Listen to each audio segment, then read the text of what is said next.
have a crash at 22nd Avenue in Pinellas January 5th, 09. 17th Amendment. Bring it back so that states can be appointed by governors and approved by state legislatures.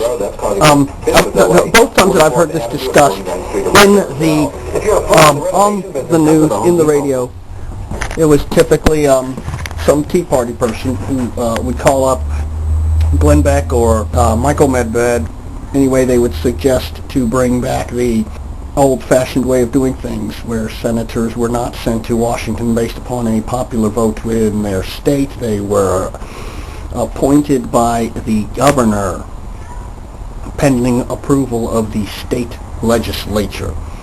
And this is always blown off, always just brushed aside as a potential game changer. The hosts of these shows, when that topic comes up, it's brushed aside so quickly because they don't quite understand. They haven't given enough time to ruminate upon the potential alternative outcomes that bringing back this situation would provide. I guess we have to ask ourselves, why was this 17th Amendment be installed in the first place? Well, because, of course, Democrats are always about majority rule, no matter what. Everything's majority rule, until they get in power, and then they implement their own agendas, and they tell you that that is majority rule. Once they get up in power by you electing them, by a majority of them electing, a majority of you electing a candidate, now the candidate cannot be questioned. The Republicans' philosophy is, whoever agrees with my agenda, here it is, vote for me.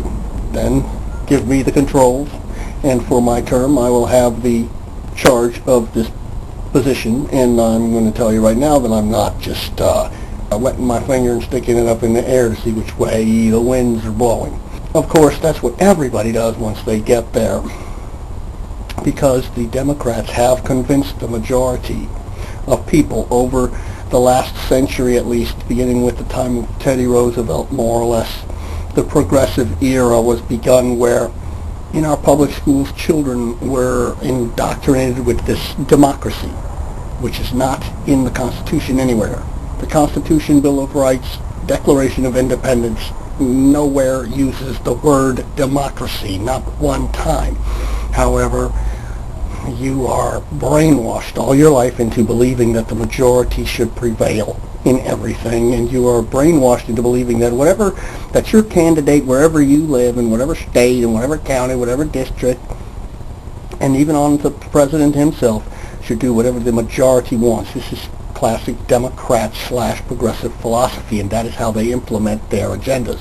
Okay, but anyway, how to prevent this? I think it was during Woodrow Wilson's time, somewhere between 1916 and 1920, the 17th Amendment was added to the Constitution, where they took the Senate and made them all elected by popular vote within their state.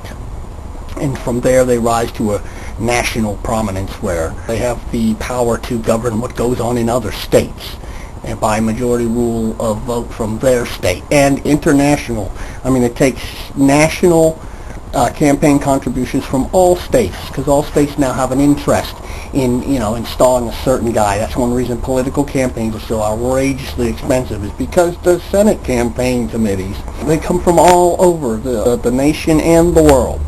Whereas in the old days, the governor was looking out for his state, and he picked the people who were going to represent that state in the Senate. Every 2 years, this man would pick another senator, which was great for a 4-year term, and the senator's term was 6 years.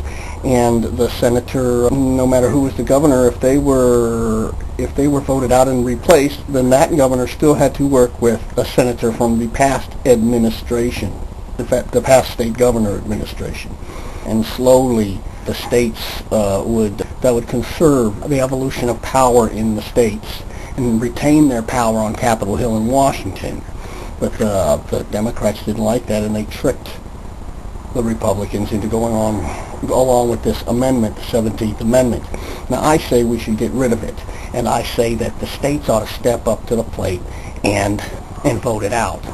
and they should use the 10th Amendment as their individual states' rights to deconstruct the 17th Amendment as it applies to their state.